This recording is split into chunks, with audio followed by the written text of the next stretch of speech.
All right, tailgaters, it's me, Marcus. I'm going to tell one of my favorite sports stories, and I have to go all the way back in the Wayback Machine to the year 1994, and that's when the Houston Rockets won their first NBA Oh championship yes, against yep. the New York Knicks. Man, this I can still remember this entire experience. Some of it I actually shared with Daryl, and I think the most crazy part is that if you were watching the series, that's when the actual OJ. I think you referenced him in a previous Yep. clip, but that's when the OJ chase in the Bronco Oh came yes. on the screen, and you had the NBA Finals that year showing on half the screen, and you had the Bronco chase on the other side I of the remember screen. that. I mean, it was a historic series. It was a thrilling 7 game series. Again, the Rockets' first championship. Defensive battle featuring the league's two top centers. You had Akeem Olajuwon on one side for Houston, Patrick Ewing, and all that sweat for the New York Knicks. And facing elimination, the Rockets won Game 6, and that's the game I really remember, like 86-84 at home. And it was really the clutch performance of Akeem Olajuwon, like his defensive stops. And I will never forget him running all the way out to the 3-point line to block that shot by John Starks that would have won the game.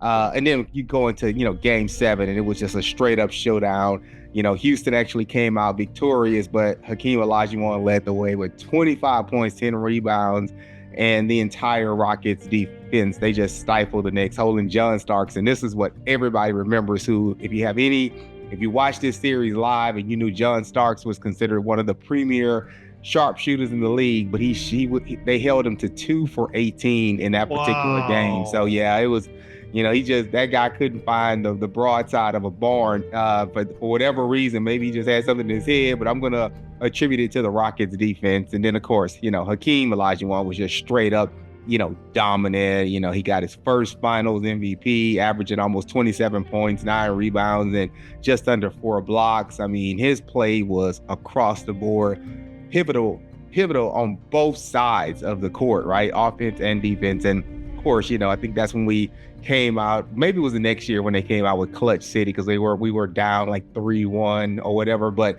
nevertheless, I still remember the celebration in Houston, the parade, and everybody went out to the streets and just lined the streets, just to celebrate Houston's first NBA title. But it was crazy just to see those two big men go up against each other, and the Rockets come out and bring it home to Houston. So that's definitely one of my most favorite memories of sports.